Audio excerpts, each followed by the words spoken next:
وَكَانُوا لَنَا عَابِدِينَ صلوات ارشاد فرمائیں۔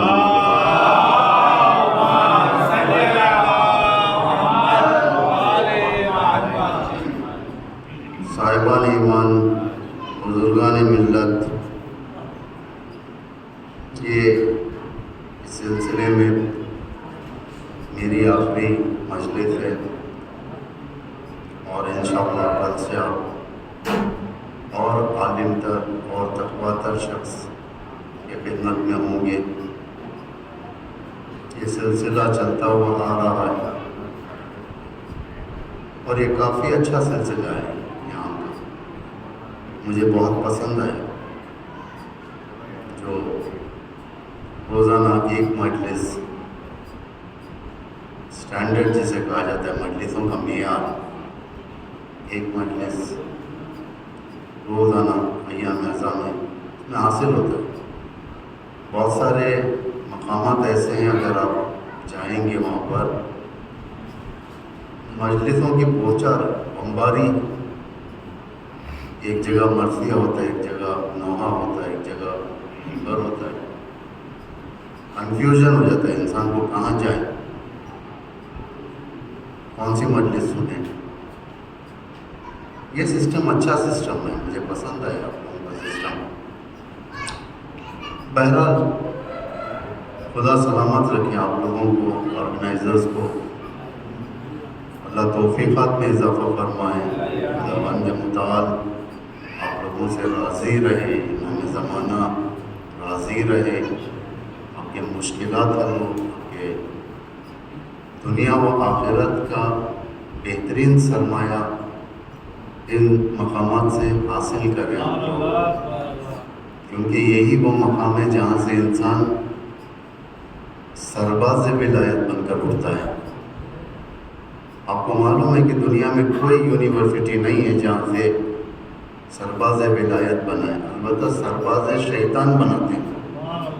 سرباز شیطان بہت ساری جگہوں سے بنتے ہیں، جہاں سے پڑھتے ہیں۔ سب سے زیادہ کرپشن، گھوٹالا بڑی یونیورسٹی سے پڑھے ہوئے لوگوں کے اندر ہے۔ آپ دیکھیں جتنا بھی آپ دیکھتے ہو گھوٹالا، کرائم ریٹ، زیادہ کرائم وہی کرتا ہے جو زیادہ قانون کو جانتا ہے اور زیادہ حالات کو پہچانتا ہے۔ لیکن ابو عبداللہ حسین علیہ السلام کی یونیورسٹی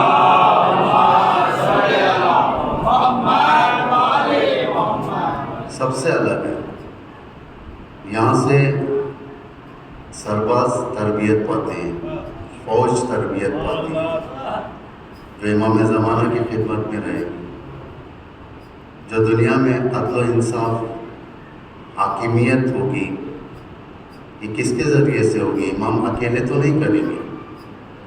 آپ نے تاریخ میں دیکھا ہے، اماموں کی زندگی آپ نے سنی، کوئی امام ولو خدا کی طرف سے نمائندہ ہوتے ہیں، لیکن جب تک امت ساتھ نہ ہو امام تنہا ہوتا ہے۔ میں نے پرسوں کی تقریر میں کہا تھا، امام وحید، الغریب، الشرید، الطرید، یعنی امام کا حالت یہ ہو جاتی ہے جب امت امام کے ساتھ ہوتی ہے، وہ امام احکام الہی کو زمین پر لاگو کرتا ہے، جس سے عدالت کی حکومت قائم ہوتی ہے۔ تو ہمیں امام کے ہمراہ ہونا چاہیے۔ امام کے ہمراہ ہونے کے لیے کسی بھی زمان آپ یہ مت سمجھیں کہ امام غائب ہے تو ہم لوگ ہمراہ نہیں ہو سکتے۔ اتفاقاً آج ہمراہ ہونا امام کے، امام کے ساتھ چلنا، امام کے ساتھ چلنے کے لیے پس تعلقات، وہ تعلقات جو پستی کی طرف انسان کو لے کر جاتے ہیں، وہ لے کر ہم امام کے ساتھ نہیں چل سکتے۔ امام کے ساتھ چلنے کے لیے شرافت چاہیے، امام کے ساتھ چلنے کے لیے بزرگواری چاہیے، امام کے ساتھ چلنے کے لیے جہالت سے نکل کر نور اور ہدایت میں آنا چاہیے، اس لیے کہ جہالت اپوزٹ نور کی، چھٹویں امام سے ایک روایت ہے جو کتابوں میں موجود ہے اور امام خمینی نے اس کی شرح بھی کی ہے. شرح جنود عقل و جہل، یعنی جنود عقل، جنود کہتے ہیں لشکر، جنود عقل کا ایک لشکر ہوتا ہے، اسی طریقے سے جہل کا بھی لشکر ہوتا ہے. 72 عقل کے لشکر ہیں، 72 جہل کے لشکر ہیں. عقل کا لشکر یہ ہے کہ علم ہے، پاکی ہے، طہارت ہے، اخلاص ہے، یہ ساری کی ساری نور ہے، یہ ساری کی ساری عقل کا لشکر ہے. جہالت کا بھی ایک لشکر ہے.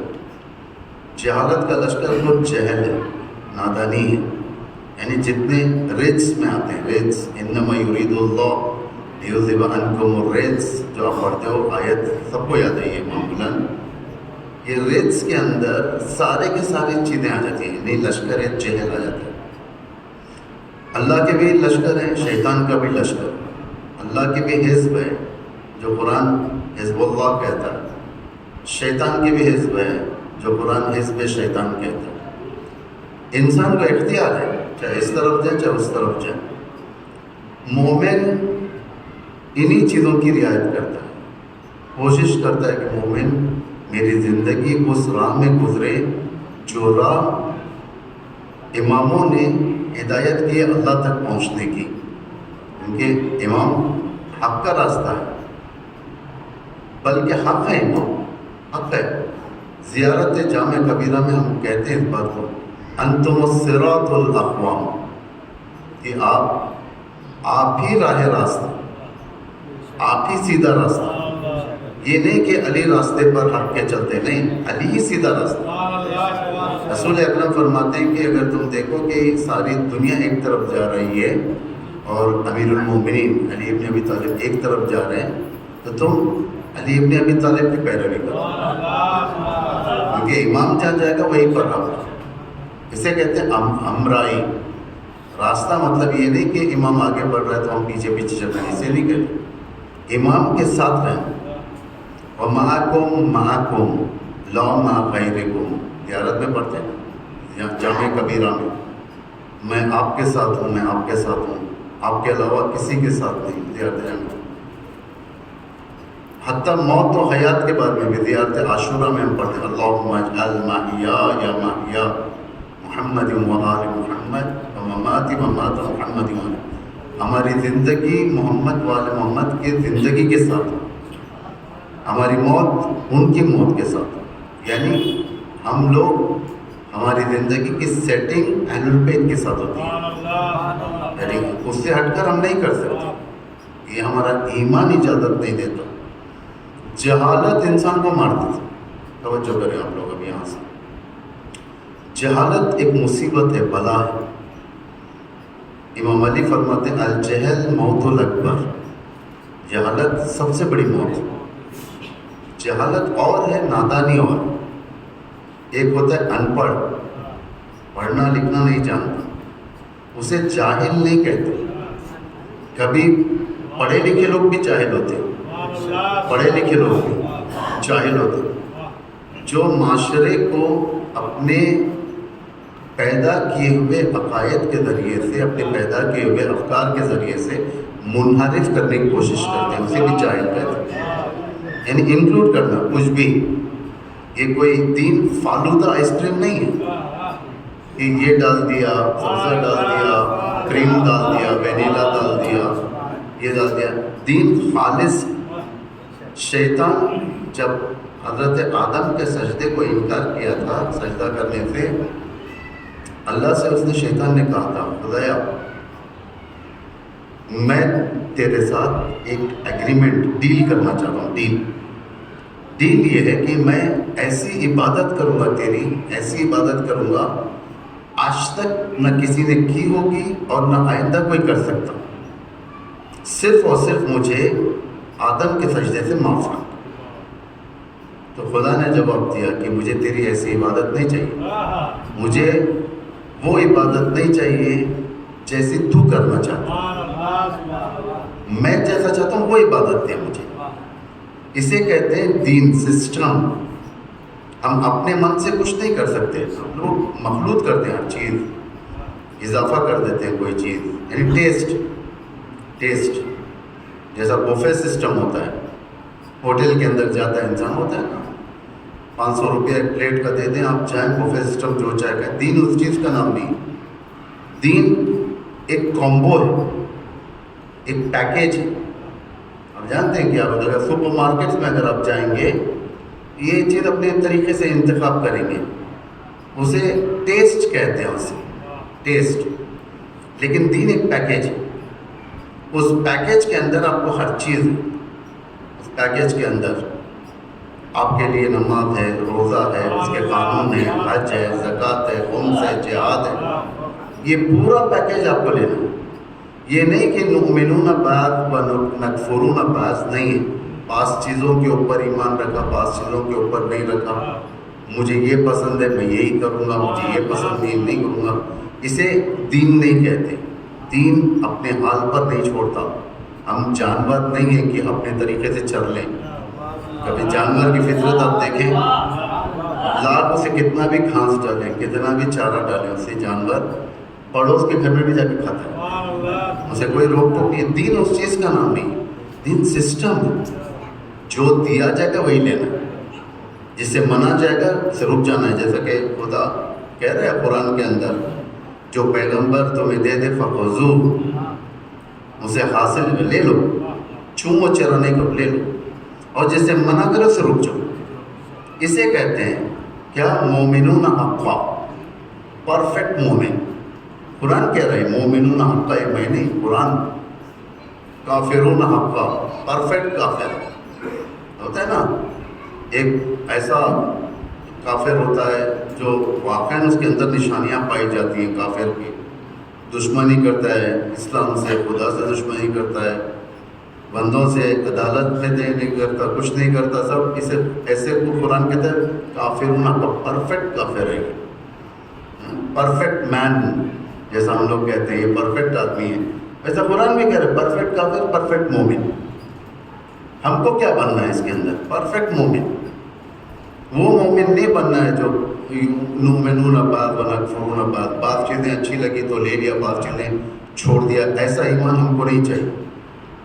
جہالت ان چیزوں کی طرف لاتی ہے، جہالت۔ اگر ہم کوئی چیز اضافہ کر دیتے ہیں، مثلا بہت ساری چیزیں، میں نام لینا نہیں چاہتا، آج کل بہت ہیں خرافات، دنیا کے اندر دیکھیں کتنے خرافات ہیں، آئے دن ایک نیا ماتم نکلتا ہے، کبھی ٹیوب لائٹ کا ماتم نکلتا ہے، کبھی مٹکے کا ماتم نکلتا ہے، کبھی کیا ماتم نکلتا ہے۔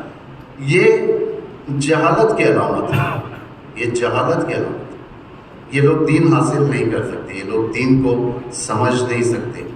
دین سمجھ کہاں سے آئے گا؟ جہاں سے مرکز دین اہل البیت، اہل البیت ہوتے ہیں، وہاں سے انسان دین حاصل کرتا ہے، وہاں سے انسان اپنے اندر دین کو تحمیل کرتا ہے۔ توجہ کریں آپ لوگ، کوئی معمولی بات نہیں۔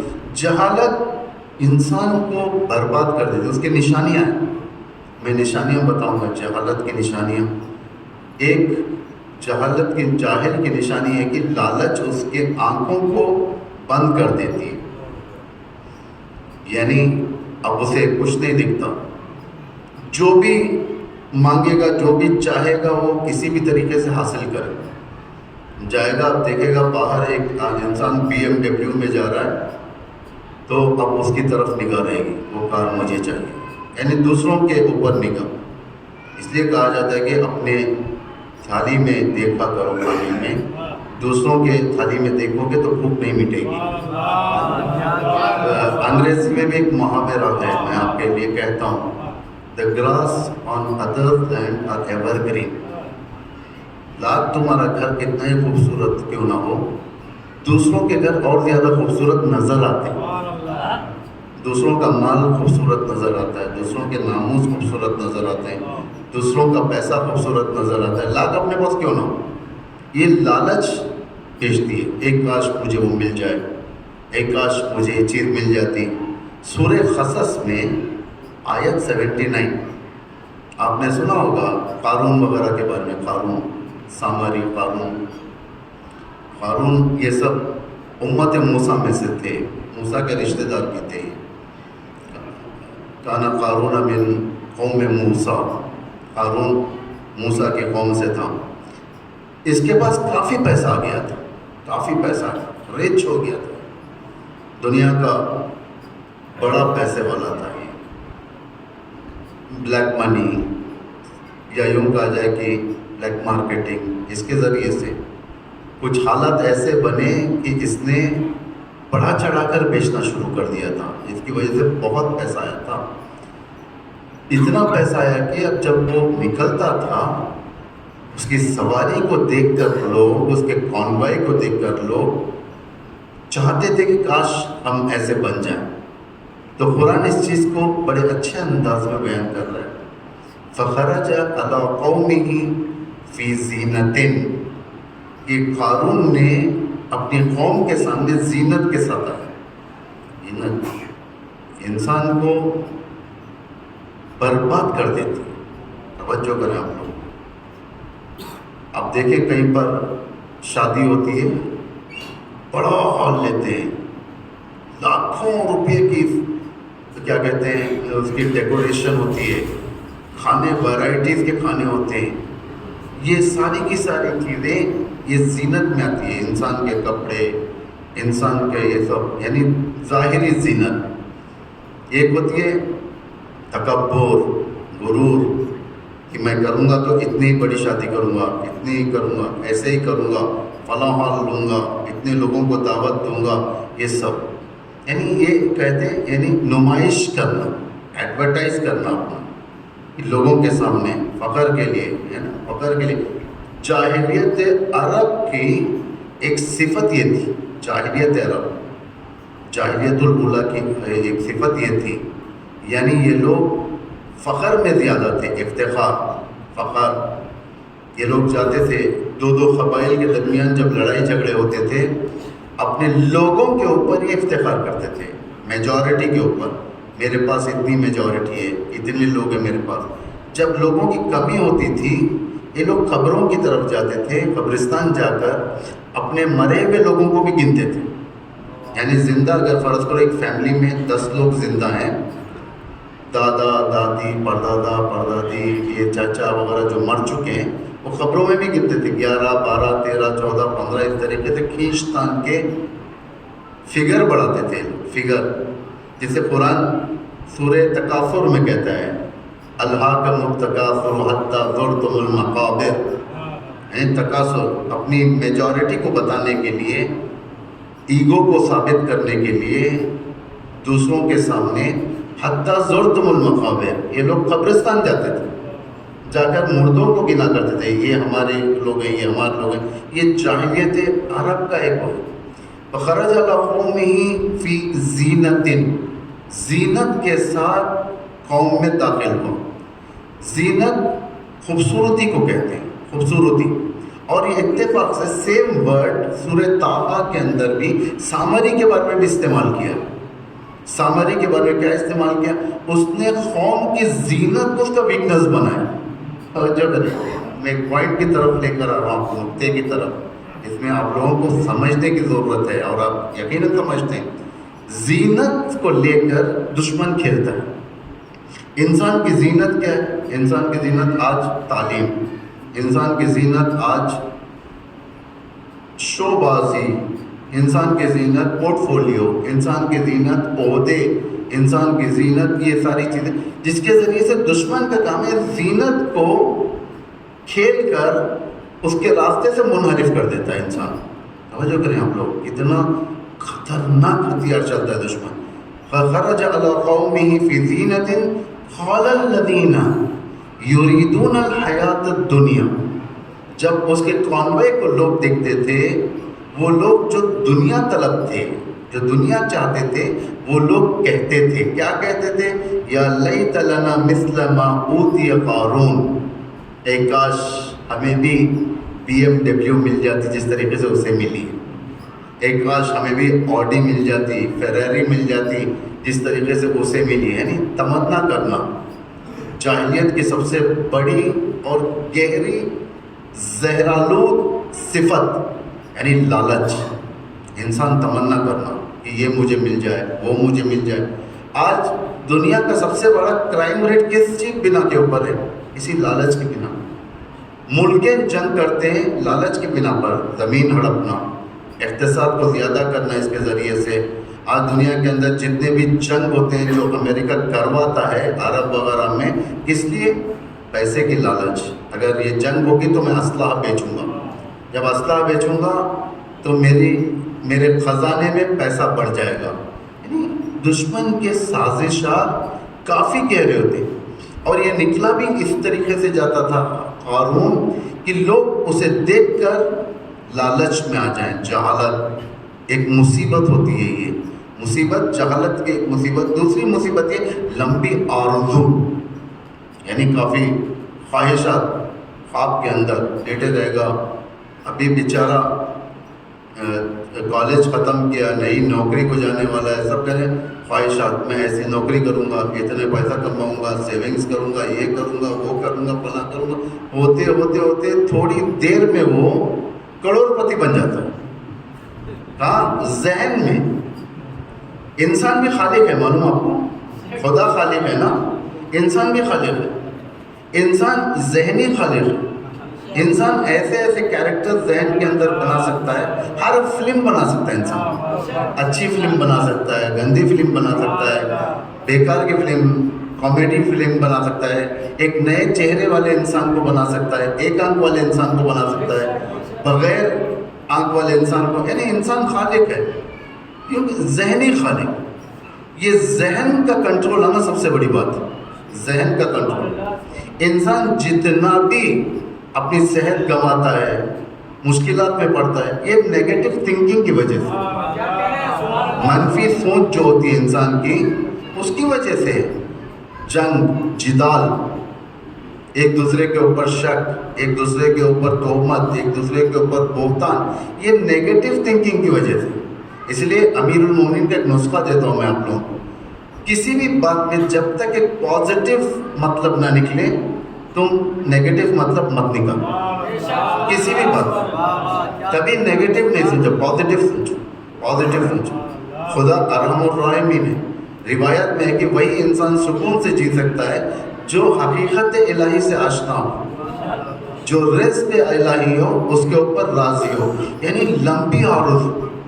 حضرت ابراہیم کا ایک واقعہ میں سناتا ہوں، یہ قرآن کی آیت سے، یہ سورہ بقرہ کی آیت ہے، یہ آیت کا نمبر مجھے یاد نہیں ہے لیکن حوالہ میں آپ کو اس طریقے سے دیتا ہوں۔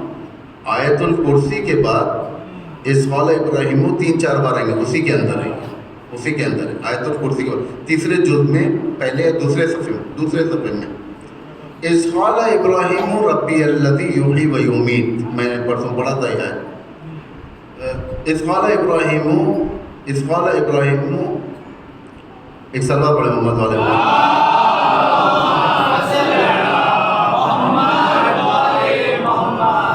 کیف تحیی الموتیٰ، اے پروردگار میں دیکھنا چاہتا ہوں کہ تم مردوں کو کیسے زندہ کرتا ہے۔ ایک جگہ سے گزر رہے تھے حضرت ابراہیم، ایک جنازہ پڑا ہوا تھا، آدھا پانی میں تھا، آدھا خشکی میں تھا۔ پانی کے جانور اپنے حصے کو کھا رہے تھے، خشکی کے جانور اپنے حصے کو کھا رہے تھے، گوشت پھیل رہا تھا۔ تو حضرت ابراہیم نے کہا کہ یہ تو کیسے جمع کرے گا، کیسے زندہ کرے گا؟ اولم تؤمن، کہ تمہیں بھروسہ نہیں ہے، ایمان نہیں ہے؟ کہاں ہے؟ بلا ولکن لتطمئن قلبی، میں صرف خدا اس لیے پوچھ رہا ہوں تاکہ میرا دل اطمینان پا جائے، خدا نے کہا ٹھیک ہے 4 پرندے لو۔ 4 پرندوں میں سے کون سے پرندے تھے؟ 4 پرندوں میں ایک کوا تھا نا، ایک مور اور ایک کبوتر۔ 4 پرندوں کو لیا تھا، اس کو ٹکڑے کیا، خیمہ بنایا الگ الگ جگہ۔ پھر خدا نے کہا کہ آواز دو، جب آواز دیا تو واپس آ گئے۔ اس کی تفسیر کیا ہے؟ ان پرندوں کو کیوں لیا؟ حضرت ابراہیم 4 مور کو ہی لے لیتے، 4 کوے کو لے، لیکن الگ الگ۔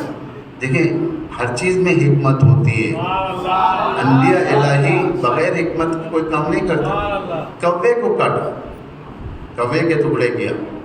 ایک کوا ہمیشہ دراز آرزوؤں کا مخلوق ہے، یعنی لمبی آرزو، کوے کیونکہ معمولاً کبھی یہی ہوتے ہیں، لمبی آرزو رکھتے ہیں، یہ سب بہرحال وہ آپ لوگ تحقیق کریں. تو مور کے اندر کیا ہوتا ہے؟ ایگو، آئینس، مجھ سے زیادہ خوبصورت کوئی نہیں، میں کوئین ہوں، میں فلاں ہوں، دیکھو کوئی جانور مجھ سے زیادہ یہ یعنی انانیت، انا ربکم الاعلی انسان کے اندر آ جاتا ہے.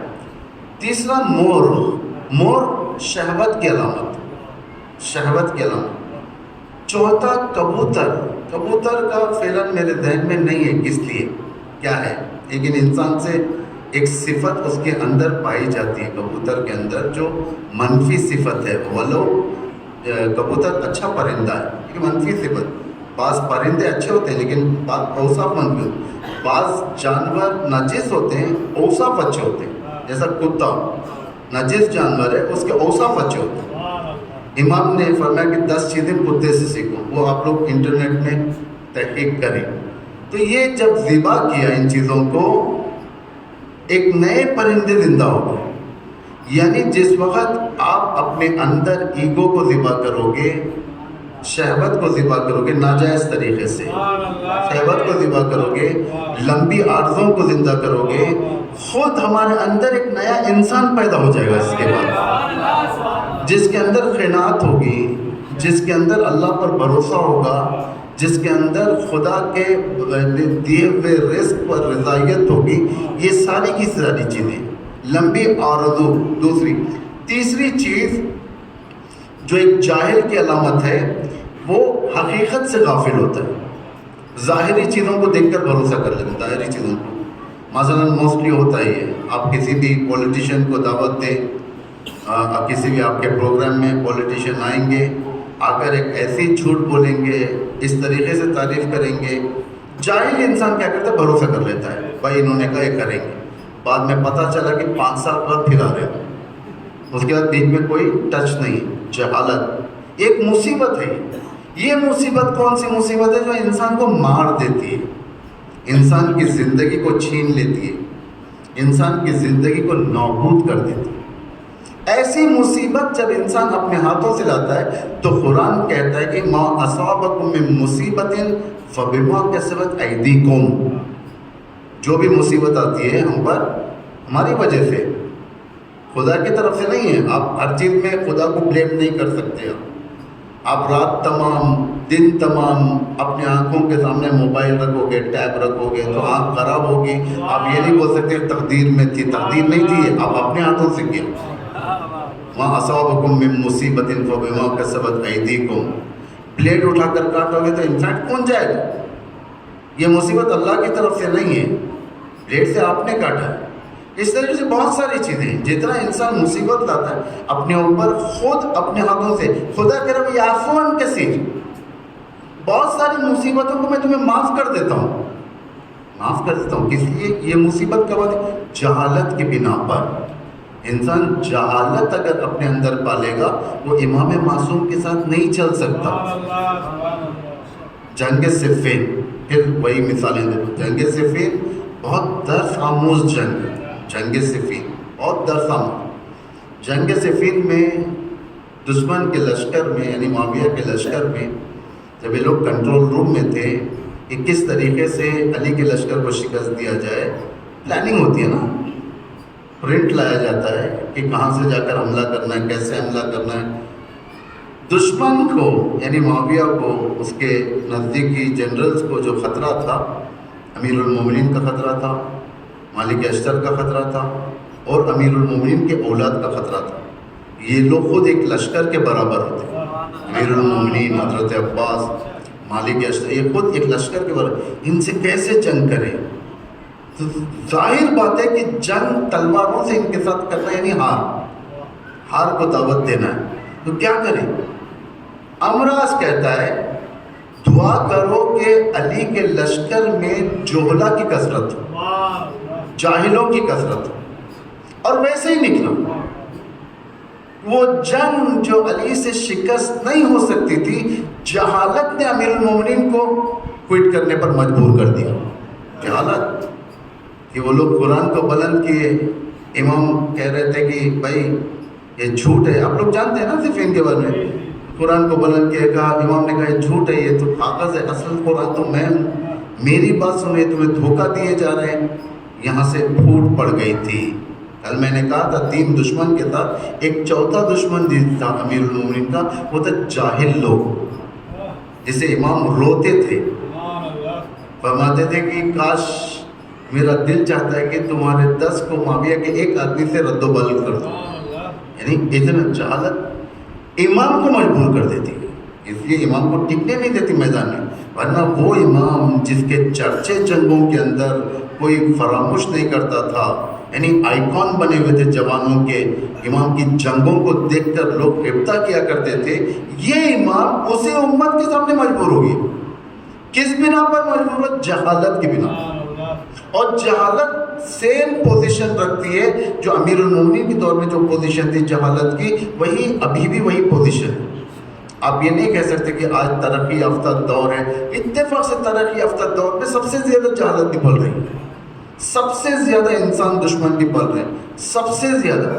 اللہ نے جو قرآن میں کہا ہے, اسی انما یرید اللہ کے آیت کے حصے میں, اوپر والے حصے میں خدا نے کہا کہ لو تبرجنا تبرج الجاہلیت الاولیٰ, کہ تم لوگ جاہلیت اولیٰ کی پیروی نہ کرو. جاہلیت اولیٰ یعنی جاہلیت کا فرسٹ جنریشن. کمپیوٹر جانتے ہیں آپ لوگ, انٹرنیٹ ہے, پہلے کئی سال پہلے اگر دیکھیں تو 2G نکلا, یعنی سیکنڈ جنریشن, پھر 3G نکلا, اب 4G چل رہا ہے, 5G بھی آ چکا ہے. جنریشن بدلتے ہیں, ویسے ہی جہالت کی بھی جنریشن بدلتے ہیں. جو قرآن کہہ رہا ہے جاہلیت الاولیٰ یعنی جاہلیت کی فرسٹ جنریشن, اس کا فرسٹ ہے تو سیکنڈ بھی ہے, تھرڈ بھی ہے, فورتھ بھی ہے, ففتھ بھی ہے. یعنی امام قائم کے ظہور تک جاہلیت کی جنریشن بڑھتے جائیں گے. جاہلیت کی جنریشن, فرسٹ جنریشن میں لوگ لیا کر لڑکی کو دفن کر دیتے, دفن کر دیتے. آج کے جنریشن میں ابورشن کر دیتے. یعنی جاہلیت بدلتی رہتی ہے. ہم کو انالائز کرنا پڑتا ہے, ہم کو ڈھونڈ کر نکالنا پڑتا ہے کہ کیا بات ہے, کہاں سے ہم کو استخراج کرنا ہے, اسلامی پہلو کیا ہے. جب تک ہم علم سے وابستہ نہیں رہیں گے, اگر علم نہیں ہے کوئی بات نہیں, کم از کم علماء سے وابستہ رہیں تاکہ تمہیں ہدایت کرتے رہیں کہ کس طریقے سے آگے بڑھیں. فَبِمَا كَسَبَتْ أَيْدِيكُمْ, جو بھی مصیبت تم لا رہے اپنے اوپر اپنی ہاتھوں کی وجہ سے. اب مصیبت کو ڈیفائن کریں گے.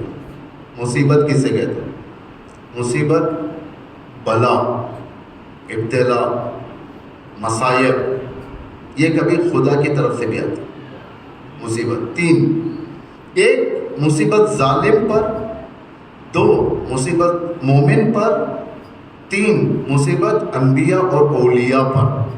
یہ 3 چیز.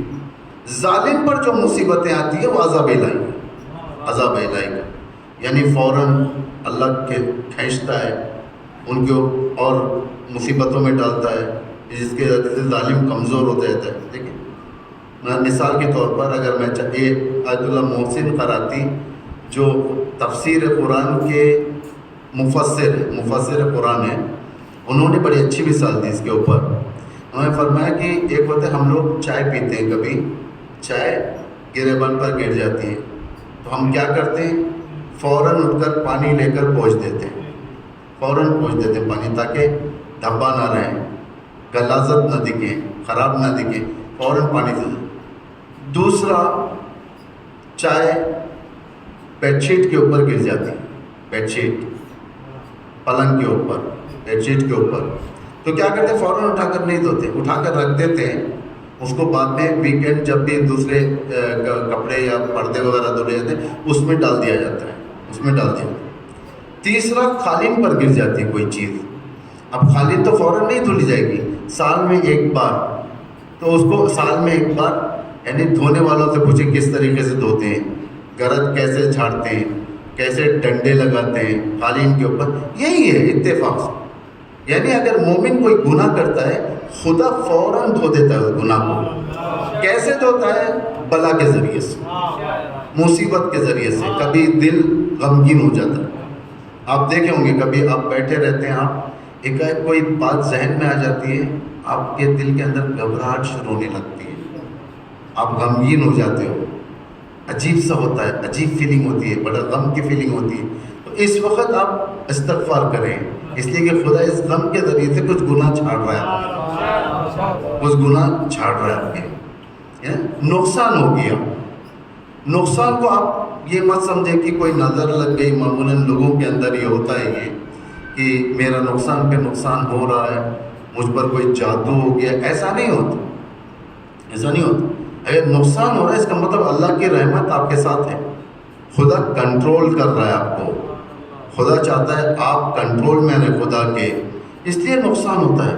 آپ کوشش کریں نقصان کم کرنے کی، لیکن پازیٹیو ویو رکھیں اللہ کے اوپر، جس کے ذریعے سے تمہارے گناہ کو اللہ چھاڑ رہا ہے. کیونکہ اللہ نہیں چاہتا کہ آپ خبر کے اندر ذلیل ہو، خدا نہیں چاہتا، حقیقت میں نہیں چاہتا. حدیث قدسی میں یہ بات، حدیث قدسی میں خداوند متعال مومن کے ساتھ کیسے برتاؤ کرتا ہے. خدا کہہ رہا ہے پہلے میں مومن کو دنیا کے اندر بیمار کرتا ہوں، مومن کو دنیا کے اندر پریشانیوں میں ڈالتا ہوں، یہ کرتا ہوں. اس کے بعد جب مرنے کی نوبت آتی ہے تو اس کی موت کو مشکل کر دیتا ہوں، تاکہ جب موت کے بعد وہ اٹھے تو پاک اٹھے خدا کی بارگاہ میں. کافر کو دنیا میں دیتا ہوں، بہت دیتا ہوں، اور مرنے کے بعد اس کے سارے احسانات اس کے مرنے سے پہلے چکا دیتا ہوں، لیکن بعد میں اس کے لیے مشکل ایجاد کرتا ہوں. مومن ایک پازیٹیو ویو رکھنا چاہیے اللہ پر، کیونکہ خدا الرحم الراحمین ہے. توجہ کریں آپ لوگ، خدا کی طرف سوچنا، خدا کی طرف. تو یہ مصیبت جب بھی آئے آپ لوگ سہارا ہے، دعاؤں کا سہارا ہے. دعائیں بہت سارے، دعائیں توسل، دعائیں توسل صرف منگل کی دعا نہیں ہے. جب بھی کوئی حاجت تو پڑھے، بہترین دعا، بہترین جو منگل کو معمولاً پڑھی جاتی ہے، بہترین دعا ہے دعائیں توسل. اس کے بعد آتا ہے ظالموں کے، اس کے ظالموں کے لیے، ظالموں کے لیے مصیبت بلا ہو جاتی ہے، عذاب ہے، اللہ کا عذاب ہے. صدام پر جو مصیبت نازل ہوئی وہ کس لیے نازل ہوئی؟ عذاب الہی. الظالم سیفی، خدا کہہ رہا ہے ظالم میری تلوار ہے، جس کے ذریعے سے میں دوسرے ظالم کا بھی انتقام لیتا ہوں اور اس کا بھی انتقام لیتا ہوں. صدام مثال ہے اس کی، امریکہ ظالم، صدام ظالم.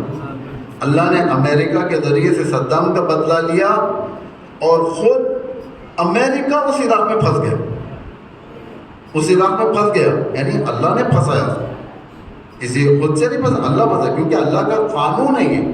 ظالم و سیفی، میں جس کے ذریعے، ظالم میری تلوار ہے، وانتقیم بہ وانتقیم منہ، اس کے ذریعے سے اس کا بھی امتحان لیتا ہوں، دوسرے کا بھی امتحان لیتا ہوں. تیسرا امتحان، تیسری بلا اولیاء خدا پر، یعنی ان کے اوپر جو بلا نازل ہوتی ہے یہ کفارہ نہیں ہے، یہ ان کی رفعت کا سبب ہے، یعنی ان کے درجے بڑھ جاتے ہیں. آپ دیکھیں ایران کے اندر کتنی مصیبتیں ہیں. آج ایک ہفتے سے جو مصیبتیں چل رہی ہیں، جو لوگ اٹھ گئے، یعنی چند بے حیا لوگ، ایسا دشمن بتاتا ہے جیسا سارا ایران اٹھ گیا. بھائی ایران کی 8 کروڑ کی پبلک ہے، جس میں سے 4.5 کروڑ عورتوں کی ہیں، اور اس میں سے 2000 عورتیں، ایک ایوریج بتا رہا ہوں میں، 2000 عورتیں ننگے نکل گئے. اس کا مطلب یہ نہیں کہ اسلام، انقلاب اسلامی کے اوپر بہت بڑی آنچ آ گئی، نہیں ہے. اس سے پہلے بھی ہوا تھا، 2009 میں بھی ہوا تھا، 2017 میں ہوا تھا. یہ سب مصیبتیں کیوں آ رہی ہیں؟ اس لیے آتی ہے تاکہ اسلامک ریپبلک اور مضبوط تر بنے.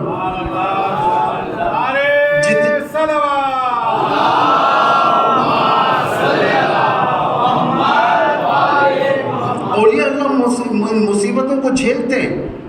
کیوں جھیلتے ہیں؟ تاکہ ترفعی، ان کی رفعت ہوتی ہے، ان کا درجہ بلند ہوتا ہے.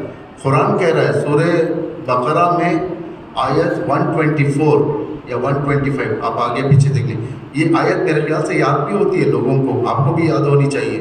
اس قال ابراہیم نے، قال اللہ نے کہا وَإِذِ ابْتَلَى إِبْرَاهِيمَ رَبَّهُ بِكَلِمَاتٍ، ہم نے ابراہیم کو امتحان کیا. توجہ کریں، اِذِ ابْتَلَى، ابتلا، مبتلا، یعنی مصیبتوں میں ڈالا، ابتلا کیا.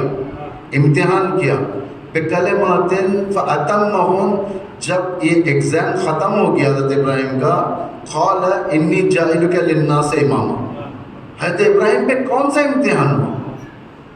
شیخ الانبیاء حضرت ابراہیم، جو خدا کہہ رہا ہے ہم نے امتحان کیا، کون سا امتحان تھا یہ؟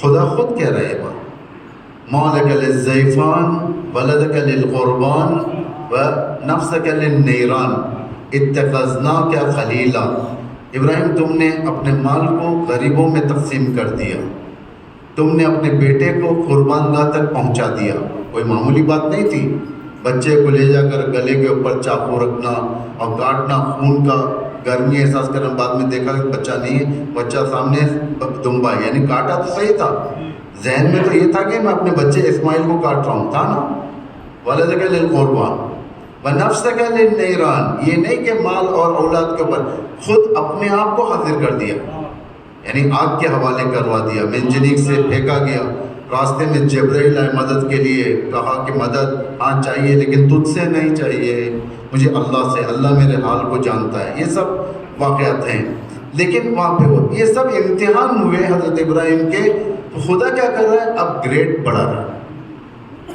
کون سا گریڈ؟ انی جاعلک للناس اماما، میں نے تمہیں صرف مومنین کا امام نہیں بنایا، ساری انسانیت کا امام بنایا، گریڈ۔ اولیاء کا امتحان اس لیے جتنا زیادہ امتحان ہوگا یہ لوگ اور نکھر کر آئیں گے، سامنے کی بات لے لیں، حضرت آیت اللہ خامنہئی کیا آرام سے بیٹھے ہوئے ہو؟ سوچنے کی بات ہے نا بھائی، رہبریت کے اوپر 32 سال سے بیٹھے ہوئے، آرام سے بیٹھے ہوئے، امتحانات دے رہے۔ آپ لوگوں کی عمر، جو جوان بچے ہیں یہاں پر، جو یہاں پہ بالکل سن جس کی 20 سال 25 سال، اس دور سے وہ امتحانات میں، جب امتحانات دیں تو روز بروز خدا ان کے عزت کو بھی افزائش کرتا ہے، بڑھاتا بھی ہے، ان کی محبت بھی دلوں کے اندر ڈالتا ہے،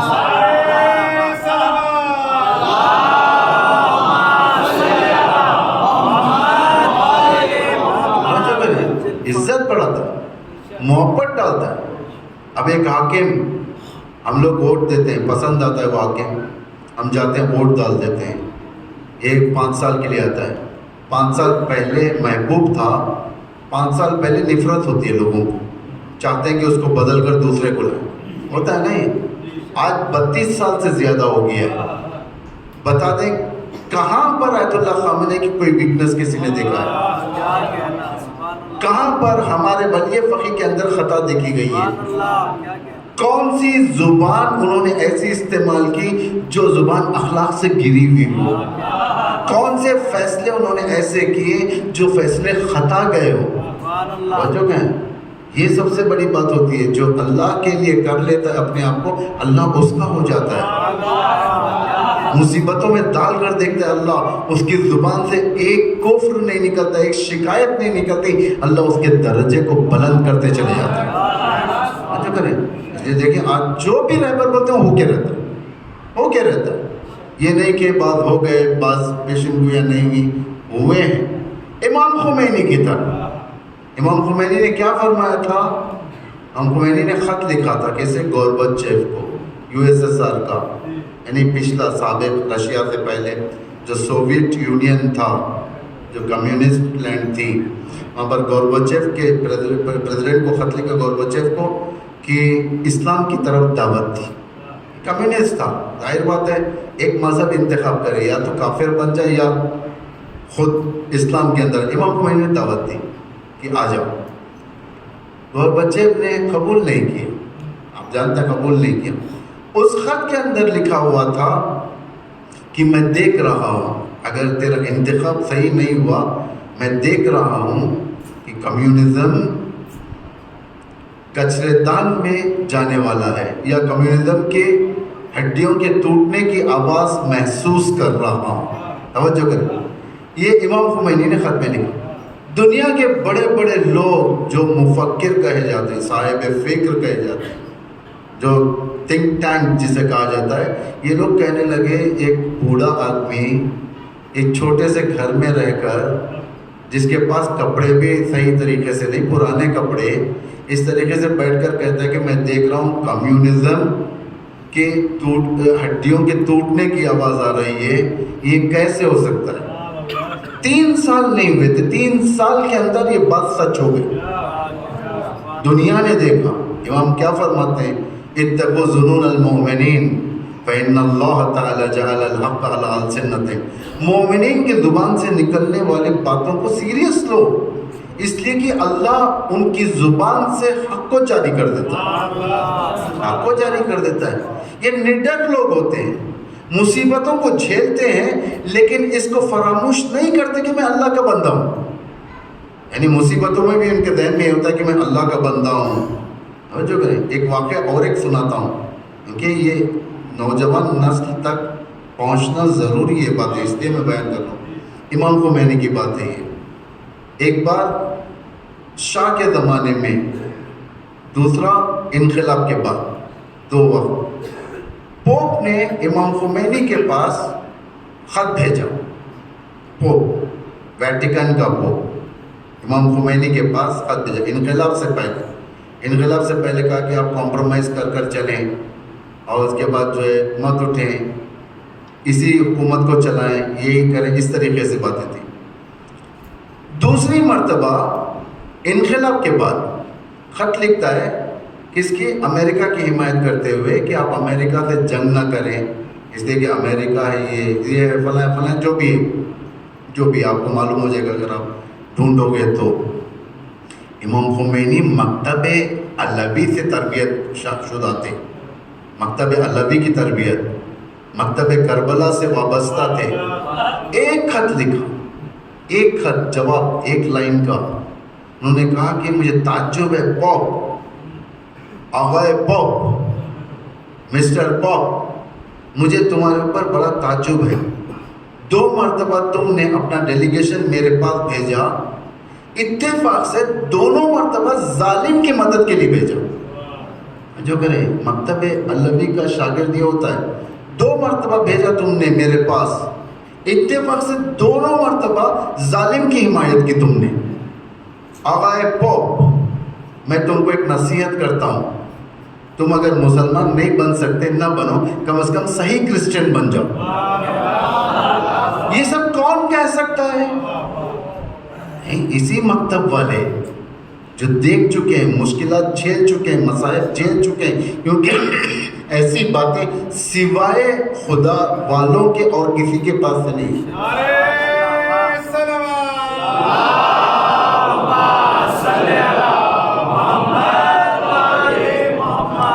جب بھی اماموں میں سے کسی بھی امام کا خط ظالم کے دربار میں جاتا تھا، ظالم لرز جاتا تھا، کیونکہ ظالم کو بڑے ایٹم بم یا میزائلز، بڑے بڑے میزائلز کی ضرورت نہیں ہے، ایک عالم کا قلم کافی ہے۔ اور جو کریں ایک عالم کا قلم کافی ہے ظالم کو توڑنے کے لیے، میزائل سے دور کی بات۔ آج دیکھیں کتنی جنگیں ہیں، ایک اگر رہبر کچھ تقریر کر دیتے امریکہ ضعیف ہو جاتا ہے۔ امام خمینی کی پھر ایک مثال دیتا ہوں میں آپ کو۔ امام خمینی کے زمانے میں جس وقت حملے ہو رہے تھے طبس کے اندر جو ایک واقعہ ہوا تھا، طبس یاد رکھیں، TABS، آپ لوگ ڈال کر دیکھیں طبس، انٹرنیٹ میں پورا واقعہ پڑھے اس کا۔ امریکن گارڈز آئے تھے، یعنی کمانڈوز، کئی ہیلی کاپٹر میں چاہتے تھے کہ اندر جا کر ایمبیسی سے ان کے لوگوں کو چھڑا کر لے کر جائیں، کچھ خراب کاریاں بھی کریں، توڑے پھوڑے سب، لیکن ایک طوفان آیا جس کی بنا کے اوپر ایک مر گئے، سارے کے سارے ٹکرا کر، یعنی ہیلی کاپٹر سے ٹکرا کر مر گئے۔ اس کے بعد ان کا ارادہ یہ تھا کہ امریکہ چاہ رہا تھا کہ ایران پر حملہ کریں، ریگن تھا اس وقت، ریگن چاہتا تھا کہ حملہ کریں۔ ایران میں رات تھی، وہاں دن تھا، دوسرے دن وہاں رات تھی، ایران میں دن تھا۔ امام خمینی تقریر کرنے کے لیے، امام خمینی کا مشہور جملہ ہے، امریکہ نمی تواند ہیچ غلطی بکند، امریکہ ہمارا کچھ بھی نہیں بگاڑ سکتا۔ اس وقت نہ ایران کے پاس اسلحے تھے، نہ ایران کے پاس زیادہ ٹرینڈ آرمی تھی، کچھ بھی نہیں تھا، معمولی سے لوگ تھے، لیکن خدا والے تھے، اللہ پر بھروسہ کرنے والے تھے۔ توجہ کریں. اس کے بعد دوسرے دن ریگن جنرلز کو کنٹرول روم میں بلائے وائٹ ہاؤس کے, اور امام خمینی کی تقریر ہاتھ میں تھی, پیپر ایسا فولڈ کیا ہوا تھا, فولڈ. وہ جیسے گیا اس کنٹرول روم کے اندر, یا آرمی جنرلز جہاں پر بیٹھے ہوئے تھے میٹنگ کے اندر, کانفرنس روم کے اندر, اس کے ہاتھ میں امام خمینی کی تقریر تھی ٹرانسلیٹڈ, جس میں امام خمینی کا جملہ تھا, امریکہ ہمارا کچھ نہیں بگاڑ سکتا. ایک جنرل اپنی کتاب میں لکھتا ہے جب ریگن وہاں پر آیا ہم سے بات کرنے کے لیے, وہ تقریر کو بتا رہا تھا امام خمینی کے, اس کے ہاتھ کانپ رہے تھے, اس کے ہاتھ کانپ رہے تھے. یعنی ایک تقریر دشمن کے لیے خود ایک بڑا ویپن ہے, بس شرطی کہ ولایت میں رہے انسان, صحیح ولایت میں رہے. صحیح ولایت والا انسان بڑے بڑے دشمن سے نہیں ڈرتا, اس لیے کہ جانتا ہے کہ اس کے مولا امیر المومنین ہے, اس کے مولا حسین ابن علی ہے. یہ مصیبتیں جھیلنی پڑتی ہیں جوانوں. آپ سے میں کہہ رہا ہوں, یہ مت سمجھو کہ لائف ایک نیوٹرل پوزیشن میں جائے گی, نہیں جاتی ہے. آپ ڈاکٹر سے پوچھیں, جب انسان کو ڈاکٹر آبزرویشن میں رکھتے ہیں, آئی سی یو کے اندر رکھتے ہیں, جو بازو میں مانیٹر ہوتا ہے اس کے اندر جو زگزیگ لائنز آتے ہیں, یہ حیات کی علامت ہے. کبھی زندگی اوپر ہوتی ہے, کبھی نیچے ہوتی ہے. جو اسٹریٹ لائن جاتی ہے وہ موت کی علامت ہے. اگر آپ یہ سمجھیں گے کہ میں آرام سے گزروں بغیر کوئی ڈیفیکلٹیز کے, یہ موت کی علامت ہے. یہ نہ آپ کو تجربہ ملے گا, نہ آپ کو زندگی ملے گی, نہ کچھ. یعنی اسٹرگل, مصیبتوں کو جھیلو, مصیبتوں کو جھیلو, تاکہ مصیبتیں, البتہ دعاؤں کو ساتھ رکھو. لوگ سوال کرتے ہیں, یہاں پر بھی سوال کیا مجھے, بار بار لوگوں سے یہی کہتا ہوں میں کہ آ کر کہتے ہیں کہ مصیبت ہے ہم پر, یہ پریشانی ہے, یہ پہلی بات تو پریشانی ہر گھر میں. دوسرا, اگر آپ کو لگتا ہے پریشانیاں ہیں, آپ کے لیے ایک نسخہ ہے. نسخہ یہ ہے کہ آپ ہر نماز کے بعد آیت الکرسی پڑھیں, ہر نماز کے بعد ایک بار, اور سونے سے پہلے ایک بار, یعنی ڈیلی 24 آورز میں 6 بار پڑھیں. اس کے بعد دیکھیں اگر اثرات ہیں, اگر کچھ احیاناً اگر اثرات ہیں جادو کے, خود بخود دور کر دیتا ہے پروردگار, اس کو ختم کرتا ہے. اب مصیبت بعض اوقات انبیاء پر جو نازل ہوتی ہے ترک اولا کی بنا پر, ترک اولا. جیسا حضرت آدم کیا ہوا تھا, خدا نے کہا نہیں جاؤ, حضرت آدم جا کر کھا لیا. میں نے بیان کیا تھا نا شیطان کے بارے میں, شیطان نے کیسے کھا لیا, ترک اولا ہو گیا. اب آدم کے اوپر مصیبت کیا ہے, خدا نے کہا کہ آدم اترو, زمین پر جاؤ, اہبطوا, چلے جاؤ. ایک مصیبت ہو گئی. خدا کی زمین پر رہتے ہوئے, جنت میں رہتے ہوئے آدم دنیا کے اندر آ گئے, یعنی ترک اولا. ایسے بہت سارے انبیاء کے ساتھ ہوا ہے. یہ مت سمجھیں کہ صرف ہم جیسے لوگوں کے ساتھ یہ سب باتیں ہوتی ہیں, انبیاء کے ساتھ بھی ہوتی ہیں. ایک آدم تھے, دوسرا حضرت ایوب.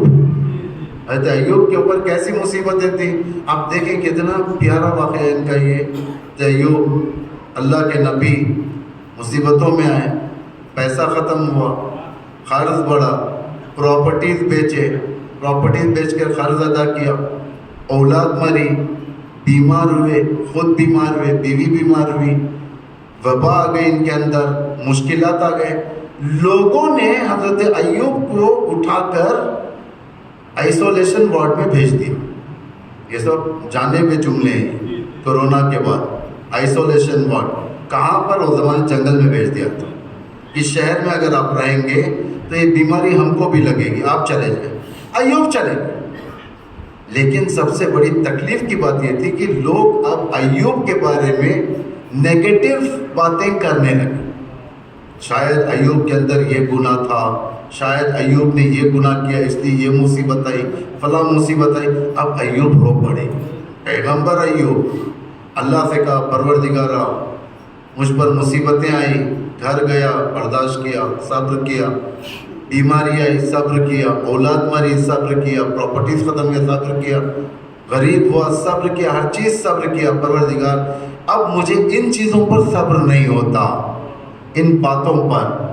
اللہ نے کہا ایوب ایک منٹ رکو, کیا کہہ رہے ہو, میں اس پر صبر کیا, میں اس پر صبر کیا, میں اس پر صبر کیا.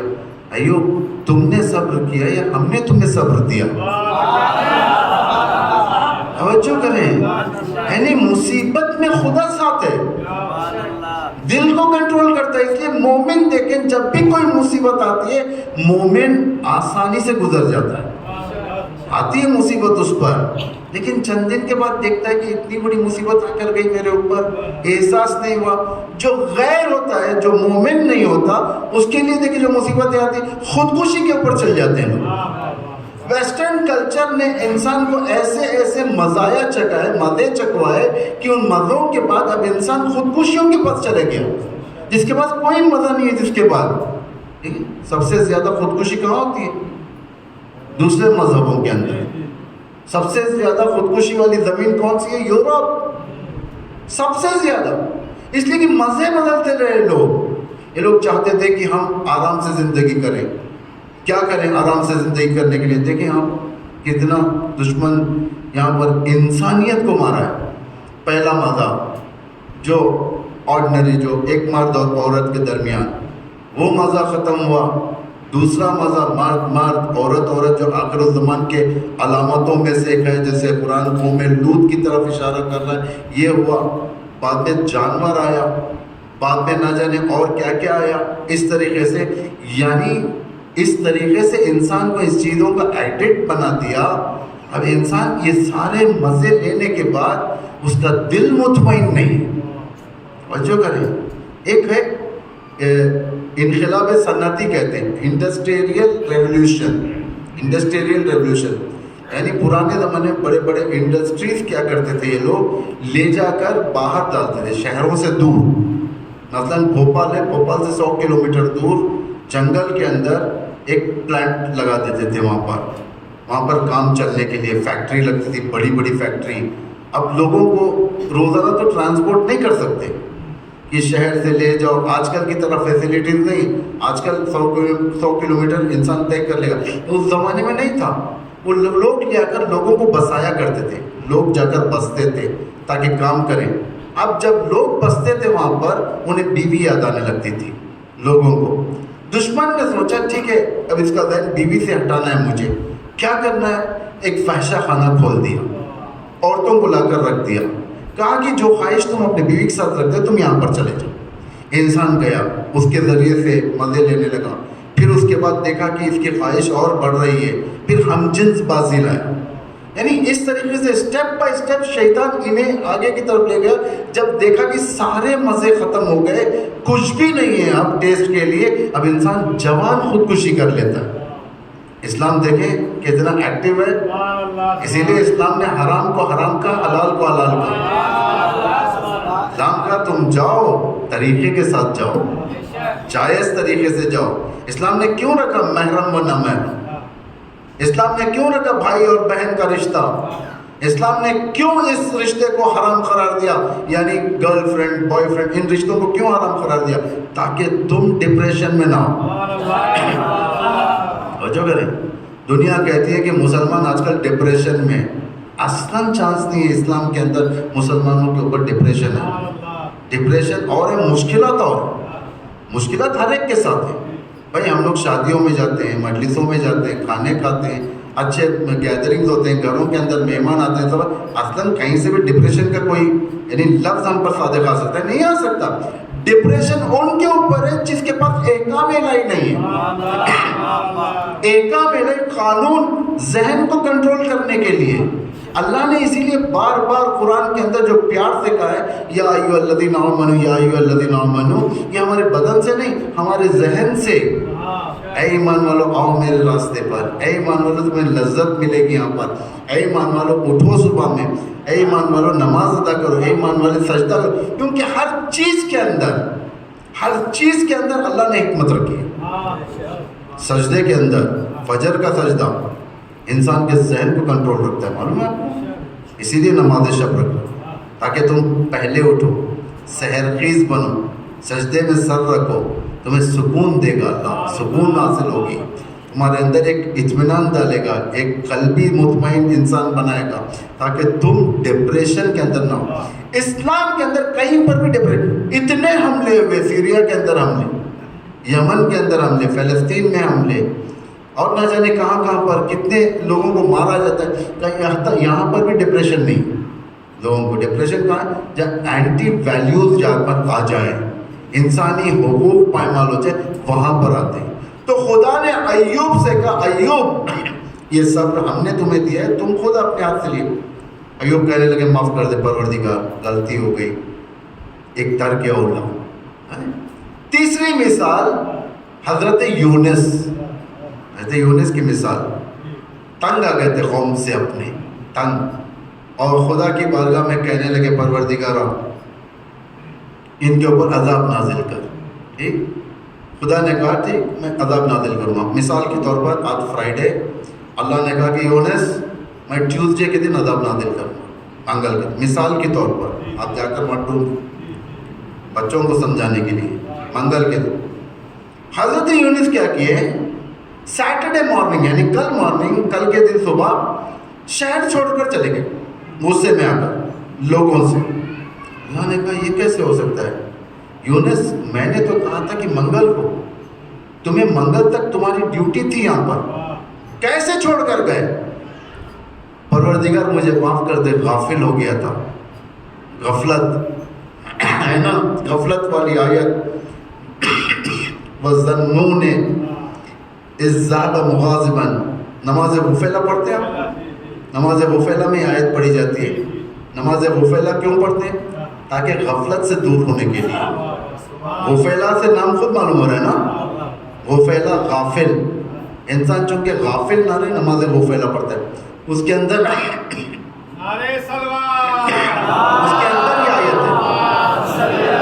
وَظَنُّونِ إِذْ ذَهَبَ مُغَاضِبًا فَظَنَّ أَن لَّن نَّقْدِرَ عَلَيْهِ. ظنون کہتے ہیں حضرت یونس کو.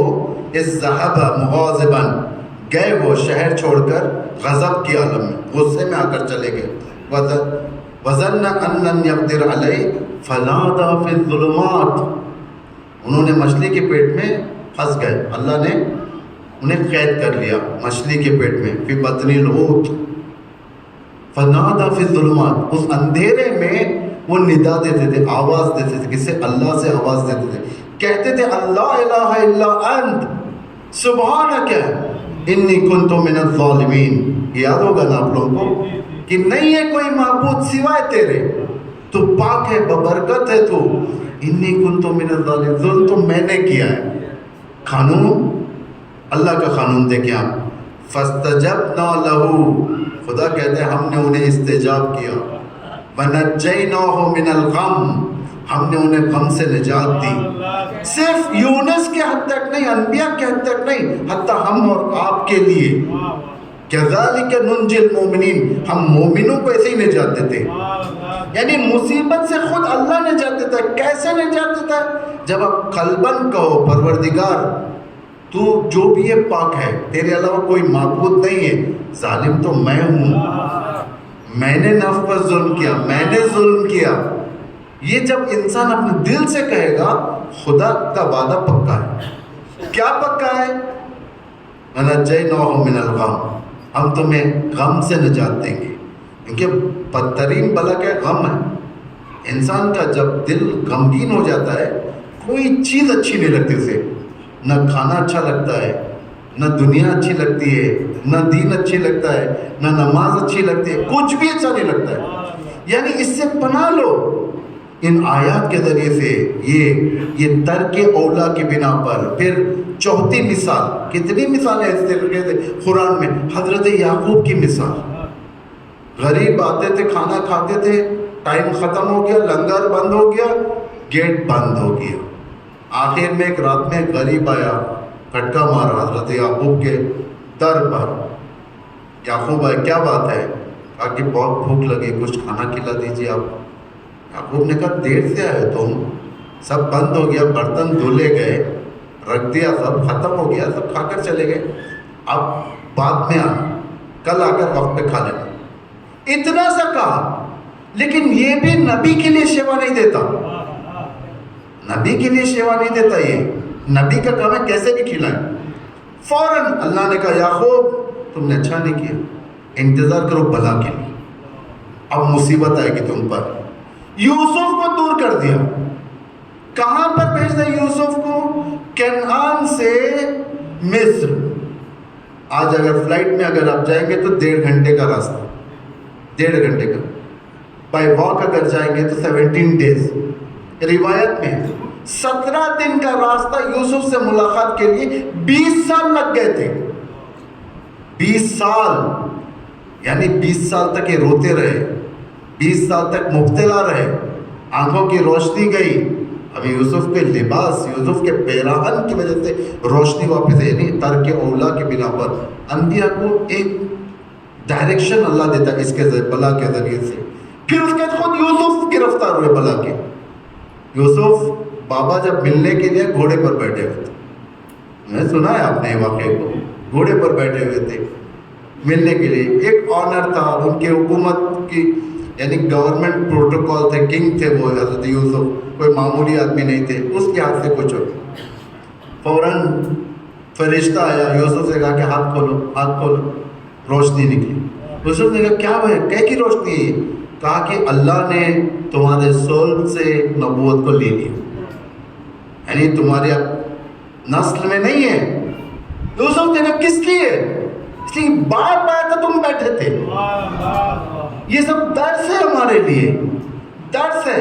یعنی اس چیزوں کے اندر بھی مومن رعایت کرتا ہے. اگر مثلاً رات میں کوئی آ جائے, کوئی بے وقت آ جائے, اسے فوراً دھتکارو نہیں, فوراً نہیں چلو. امام امیر المومنین نہج البلاغہ میں ارشاد فرماتے ہیں, دیکھو یہ سب ٹپس ہے جو میں آپ کو دے رہا ہوں, ٹپس ہے. اگر کسی کو زندگی اصلاح کرنا ہے ان چیزوں کے ذریعے سے اصلاح کر سکتے ہیں, اور برکت ہوتی ہے اس کے ذریعے سے. امیر المومنین فرماتے ہیں ان الفقیر رسول اللہ, ان المسکین رسول اللہ. یعنی مسکین جو ہوتا ہے, غریب جو آتا ہے آپ کے در پر, یہ اللہ کا بھیجا ہوا, وہ رسول نہیں. جو پیغمبر کو کہتے ہیں وہ رسول نہیں, رسول یعنی اللہ کا بھیجا ہوا. کیونکہ اللہ جانتا ہے عباس, حسن, جو بھی آپ لوگوں کے نام ہیں, جو بھی نام ہے, ان کے اوپر کل کے دن مصیبت آنے والی ہے. تو صبح میں اللہ کیا کرتا ہے, ایک فقیر کو بھیج دیتا ہے تاکہ تم کچھ دے دو. فمن عطاہا عطا اللہ, جس نے اس کو دیا, اب وہ فقیر کا ہاتھ ہے لیکن در حقیقت اللہ کا ہاتھ بڑھ کر لے لیتا ہے, اللہ کا ہاتھ. ومن منع فقط منع اللہ, اور جس نے اسے منع کر دیا اس نے اللہ کو ریجیکٹ کر دیا. کیونکہ دیکھیں یہ سب صدقہ, اس لیے یعقوب کے لیے واجب تھا. بعض چیزیں لوگوں کے لیے واجب ہوتی ہیں. چائے کی دکان کے اوپر باہر ٹھہر کر چائے پینا آپ کے لیے عیب نہیں ہے. اگر میں اس لباس میں جا کر وہاں ٹھہر کر چائے پیوں, یہ میرے لیے حرام ہے نا, حرام شرعی نہیں ہے. بھائی کیا کروں, چائے پی رہا ہوں, شراب تھوڑی پی رہا ہوں, چائے پی رہا ہوں, حرام نہیں. لیکن چونکہ میرا سٹیٹس وہ نہیں ہے کہ میں وہاں ٹھہر کر چائے پیوں یا روڈ پر ٹھہر کر ہی کہہ کر باتیں کروں, آپ لوگوں کے لیے سوٹیبل ہے. بعض چیزیں حرام نہیں ہیں. مسکین کو لوٹا دینا ایوب کے لیے کوئی مشکل نہیں ہے, لیکن خود ایوب پیغمبر کے لیے مشکل ہو جاتی ہے. کہ پیغمبر ہے, وہ ان چیزوں کو کنسیڈر کرنا پڑتا ہے. پیغمبر یوسف گھوڑے پر بیٹھے ہوں گے, لیکن باپ آئے گا تو اتر جانا پڑے گا. احترام, آپ بھی یہی کریں, باپ آئے اٹھ جائیں کرسی سے, احترام میں بیٹھ جائیں. باپ ایک گلاس پانی لا کر اس بہانے سے بیٹھے. آیت اللہ مارشی نجفی ایران میں, یہ تقریباً 1991 میں ان کی انتقال ہوا ہے. سمجھ گیا میں, ٹائم ختم ہو گیا. انشاءاللہ پھر کبھی اللہ نے ہدایت دیا تو آپ کے سامنے آئیں گے.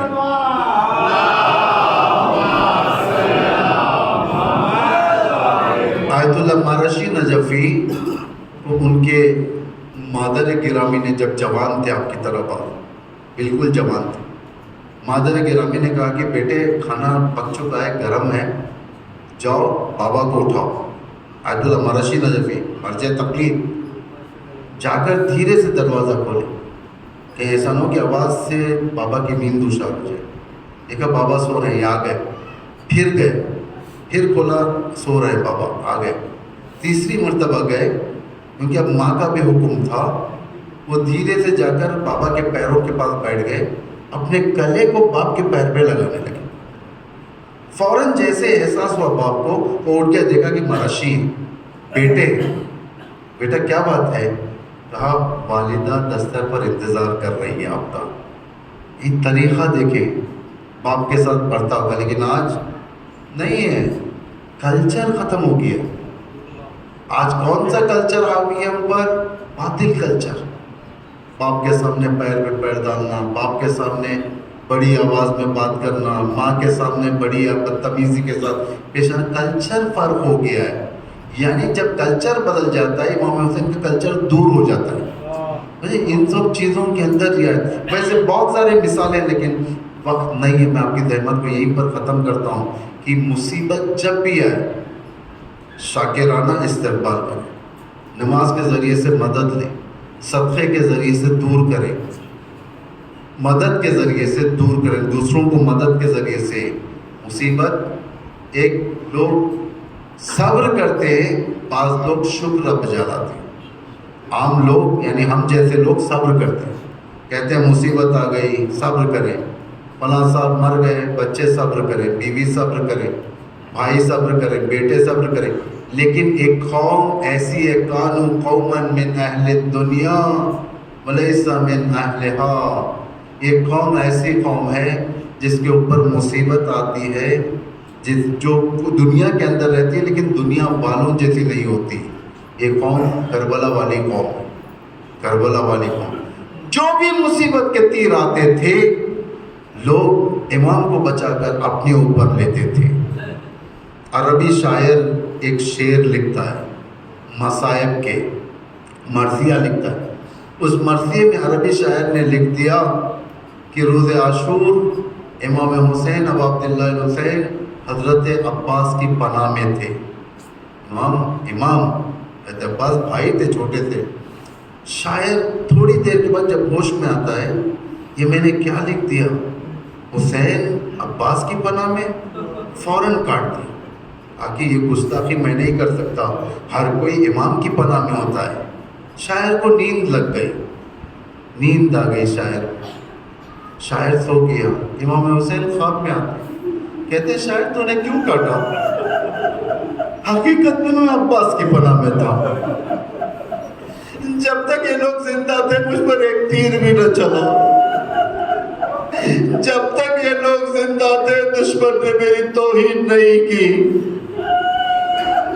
شاعر لکھتے ہیں کہ حسین عباس کی پناہ میں تھا، عباس ختم ہو گئے، بھانجے بھتیجے ختم ہو گئے، بیٹے ختم ہو گئے، حسین تنو تنا میدان رن میں، کب تک زہرا کا لال جنگ کرتا، 57 برس کا امام، خون بہہ کر بدن میں ناتوانی تھی، تلوار بڑی مشکل سے چلتی تھی، اس عالم میں امام نے تلوار کو روکا، دشمنوں کا حملہ زیادہ ہونے لگا۔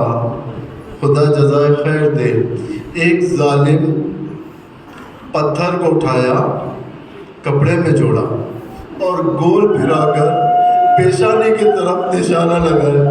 حسین ابن علی گھوڑے پر تشریف فرما تھے، یہ خاردار پتھر پیشانی پر لگا، صرف پیشانی پھٹی نہیں تھی، ہڈی ٹوٹ چکی تھی،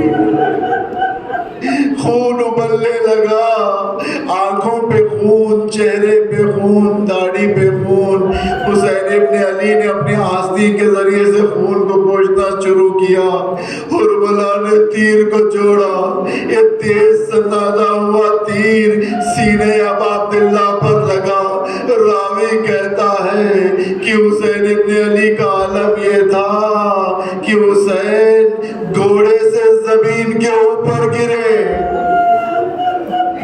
سقط الحسین من الفرس الى الارض، اپنی دائیں جانب گھوڑے سے پیچھے کی طرف تیزی سے گرے، دشمنوں کا ہجوم بڑھ گیا، شمر خنجر لے کر آگے بڑھا۔ اللہ اللہ، آپ لوگ 10 ذی الحجہ کو بکرا ذبح کرتے ہو نا؟ بکرا ذبح کرنے سے پہلے کیا پڑھتے ہو؟ بسم اللہ و باللہ و فی سبیل اللہ علی ملت رسول اللہ کہہ کر ذبح کرتے ہو۔ جب شبر خنجر لے کر آگے بڑھا، حسین مڑ کر دیکھتے ہیں کہ کیا کرنا چاہتا ہے۔ شبر کہتا ہے ذبح کرنے کے لیے آیا ہوں۔ اللہ اللہ، اب حسین ابن علی یہ پڑھنے لگے، بسم اللہ و باللہ فی سبیل اللہ علی ملت رسول اللہ۔ شبر پیچھے سے خنجر چلانے لگا، ریش مبارک کو پکڑ کر کھینچنے لگا۔ جب خنجر چل رہا تھا، اب عبداللہ کو تکلیف ہو رہی تھی۔ امام اپنے ہاتھوں کے ذریعے سے روکنا چاہ رہے تھے۔ جب کوئی تکلیف ہوتی ہے انسان کیا کرتا ہے؟ اپنے ہاتھوں کو پہلے لے جاتا ہے، اس تکلیف کی جگہ سے تکلیف کو دور کرتا ہے۔ حسین بھی اسی طریقے سے اپنے ہاتھوں کو لے جا کر اس تکلیف کو دور کرنا چاہتے تھے، لیکن شبر اس طریقے سے بیٹھا ہوا تھا، پھر پشت پر امام کے اس کے قدم تھے، گھٹنے اور گھٹنے امام کے ہاتھوں کے مونڈے کے اوپر، اور تیر اتنے پیوست تھے کہ حسین سے ہاتھوں کو لے جانے کا نہیں ہوا۔ گردن ذبح کرنا شروع کیا۔ چھوٹی سی بچی اپنے بابا کو ذبح ہوتے ہوئے دیکھ رہی تھی، اسی حالت میں سر بلند کیا، خدا جدا کر دے۔ جب بھی کوئی شہید گھوڑے سے نیچے گرتا تھا، سلام آخر بھیجتا تھا، امام حسین سب سے پہلے اس شہید کے پاس پہنچاتے تھے، سب سے پہلے۔ کیوں؟ جاہلیت عرب کا ایک دستور تھا کہ انسان جب زمین پر تڑپتا ہوتا ہے تو خنجر لے جا کر اس کا گلا اس کی زندگی میں کاٹ دیتے تھے۔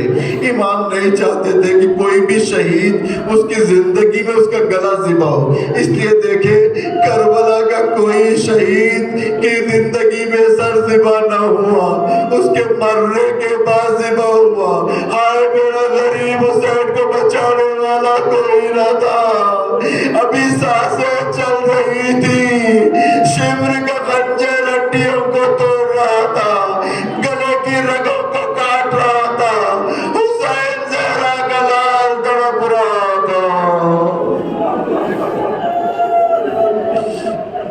انا للہ و انا الیہ راجعون۔